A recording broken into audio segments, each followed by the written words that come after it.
Ah, tá. Então vamos lá. Assim. A questão dos ossos é muito interessante, porque isso é um fenômeno que a gente tem muito bem documentado, não só no registro fóssil, como também genético e embriológico, que é uma coisa mais legal. Porque os ossos do ouvido que a gente tem, eles são, na verdade, derivações de ossos da mandíbula originalmente. Eu vou tentar resumir o máximo que eu puder. Tá. A articulação...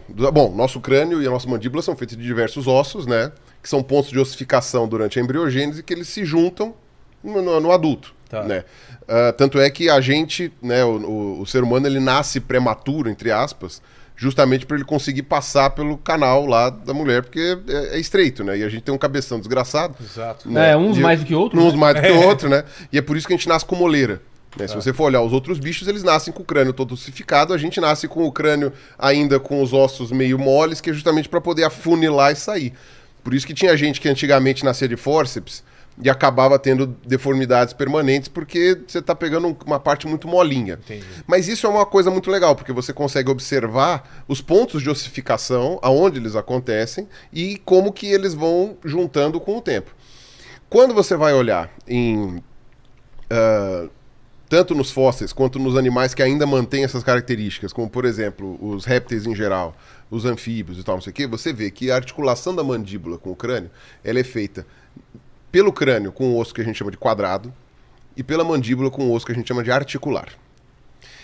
E esses dois ossos, né, eles permitem a abertura, quando você vai chegando na linhagem que está indo para os mamíferos, os mamíferos desenvolvem um segundo ponto de articulação, que é aqui, que é o zigomático, que tem a área... Você tinha o crâniozinho ali, aquele crâniozinho lá é tudo estilizado, não rola. Estilizado não dá. Mas você tem aqui o arco zigomático, né, que o pessoal tem aqui, e dentro do arco zigomático tem um buraco, né? E esse buraco encaixa o processo coronóide da mandíbula, ele encaixa aqui. Então, o nosso ponto de articulação principal, que é onde tem o masseter, né, que é o músculo de mastigação, ele é aqui, ele não é mais feito na parte de trás aqui.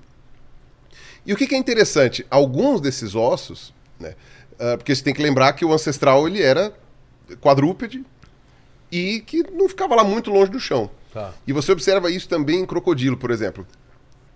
A mandíbula, ela sempre teve uma associação com a audição. Por quê? Porque você põe a mandíbula no chão e a vibração do solo, alguma coisa assim, você consegue perceber. Então, é vibração. Né? A audição é basicamente vibração. É basicamente isso. Então, você sempre teve essa correlação. Como essa articulação feita pelo quadrado e o articular não era mais tão fundamental, porque você tinha essa daqui, que era muito mais relevante, aqui começa a evoluir livremente. Porque aí você não tem mais a pressão seletiva que direciona. Qualquer coisinha que mudar não vai fazer tanta diferença. E vai passar para os novos... Exato. E aí, esses dois ossinhos que faziam essa ligação, na linhagem que leva aos mamíferos, vão formar ossinhos do ouvido que tem a ver com vibração. Então, você tem o quadrado, é o que a gente chama de bigorna, né? Curiosamente é um osso quadrado, né? E o articular é o osso que a gente chama de martelo, que bate na bigorna, né? E aí é uma coisa muito interessante. E aí o estribo é o terceiro ossinho, ele tem uma evolução diferente, mas é legal porque a gente também sabe o processo. E aí é louco por causa disso. E você tem fósseis, inclusive brasileiros, que mostram intermediários em que esses ossinhos já não são mais usados para articulação, mas eles estão quase ali. E eles estão muito perto do buraco auditivo, aí como orelha geralmente não preserva, tal, não sei o que, você não fica sabendo exatamente qual era a posição, mas você sabe que está por ali, tem um tamanho pequeno, já não é a articulação principal, porque já tem aqui Tá no meio do caminho. E aí você consegue ver essas coisas todas. Aí você fala, tá bom, mas eu tô achando isso daí uma coisa muito louca, né? Só porque você achou esses fósseis, volta pra embriologia. Pausa todos os dias, faz. Né? O pessoal gasta embrião pra fazer isso, né? Mas aí você pega um rato, alguma coisa assim, não sei o que, você pausa todos. Onde estão os pontos de ossificação? E aí você vê o ponto de ossificação aqui, migra pra cá, o ponto de ossificação aqui, migra pra cá, ossinhos do ouvido. Glória a Deus. Que fascinante. É assim, você entende como foi o processo para gerar, e aí você tem hoje formas com estruturas mais antigas, como por exemplo os anfíbios. Os anfíbios têm só um osso no ouvido, que é a columela, que é o nosso estribo, né? Mas ele é comprido e fininho, é como se fosse uma vareta mesmo. Sim. Ele é uma vareta, tanto é que ele é super fácil de quebrar. Quando você acha a columela fóssil, é incrível, porque ela quebra muito fácil, mesmo em bicho atual. É uma vareta, o tímpano é um tamborzinho, é uma pele fininha, a vareta encosta aqui no tambor, fica uma cuíca, basicamente. Quando bate o som vem aqui, vibra a vareta e é isso. Então, os sapos não são exatamente aqueles bichos muito com ouvido absoluto. Né? Não é exatamente, né? Hello, my darling. Você lembra? É verdade. Hello, my baby. Cara, seja como for, você tem aí essa questão. Mas você levantou uma questão. E aí depois você vê. Agora, só a linhagem dos mamíferos desenvolveu esse tipo de coisa, porque a linhagem dos mamíferos é que desenvolveu esse segundo tipo de articulação. Você tem esse tipo de articulação secundária desenvolvido também por alguns grupos de dinossauros herbívoros. Por quê? Porque é fundamental para mastigação você ter mais acesso, né, para pôr músculo. Porque mastigar dá trabalho. Mastigar dá muito trabalho. Fazer igual jacaré, que você pega e engole inteiro, é muito mais rápido. Você pega, vira, arrancou o pedaço, glof. E lá dentro E lá dentro que se vire, exatamente. Mastigar dá muito trabalho. Mas por que e quem a come gente não foi planta... pra esse caminho também de aqui dentro resolver a parada? Então, porque o que acontece... então, porque aí depende do que você come. E aí a evolução trabalha com o que está disponível. Pô, mastigar é mó legal. Então, você tem essa que é o que faz você gostar, que é o que faz você... Linguazinha aqui e tal, mó organizada pra sentir os sabores. Aí, ó. Você vê qual que é Ô, Pirula. A língua, Pirula. Sabor, Pirula. Não dá pra acreditar que Deus criou isso, não, cara. Não, então, tá. Pô, tá. imagina. Pô, Você não cara, teria dá. prazer nenhum. Tem né? coisas na vida que não dá, Pirula. Não dá, cara. Tá. Já passou da meia-noite? Quer perder? Que horas são? É isso. 21h40, ainda não. Quer Mas- perder mais 50 minutos? Quando passar da meia-noite, eu começo a falar sobre algumas coisas Tá bom. que só Deus vai ter criado. Cara. Tá bom. Tá bom. Chocolate. Algumas coisas é capaz que eu concorde mesmo.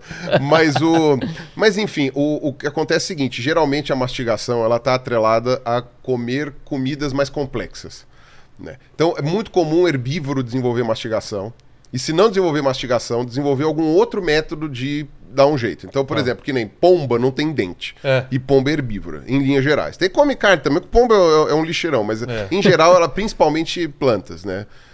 Ou salgadinhos, etc. Pipoca. Né? Pipoca. Amendoim, bolinha, aquelas coisas. Jujuba. Qualquer coisa, tendo Recém-nascido, pequenininho. sei lá, né? Não. Meu Deus. Se for pequenininho. Enfim, o que acontece? Pombas. pequenininho. Ué. Ser muito pequenininho, né? O homúnculo. É um homúnculo. Enfim. Aí o que Ai, acontece? meu Deus. A pomba, ou a pomba muito grande, pode ser. Eu não sei o que é mais bizarro. Aí a pomba, ela tem O o quê? pessoal em casa, a senhorinha da igreja, tá ligado? Que ligou pra assistir. Os caras tá falando do pomba comendo embrião, que é isso? Entendeu? Coisa horrível. Mas Então ela não mastiga, ela não, joga ela pra engole dentro. inteiro e ela tem o papo em que ela tem umas pedrinhas que ela come. E essas pedrinhas que ela engole é que vão fazer o trabalho. Por quê? Porque aí é músculo, né? Musculatura. Vai triturando. E vai dando uma triturada. É mais legal ter dente do que ter papo, aí cai entre nós. claro. É mais legal. Agora, por exemplo, crocodilos que também precisam triturar ossos, né? Porque eles tem comem dente tudo pra inteiro. caramba. Então, mas ele só É mais corta. pra arrancar, né? Ele só corta e arranca. cortar. Isso. Ah. Ele engole inteiro, com osso e tudo. Então ele pega um teco de fêmur da Sei. coxa de um gnu. Pega e engole. Quem que vai digerir aquele teco de fêmur com ponta viva, toda aquela coisa? Ele engole pedra, engole umas pedronas.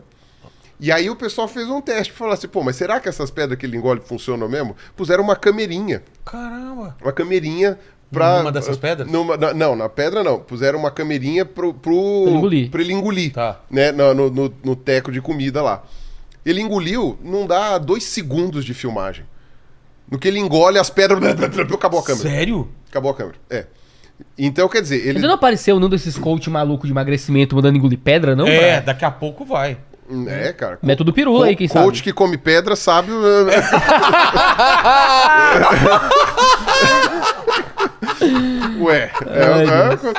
Mas...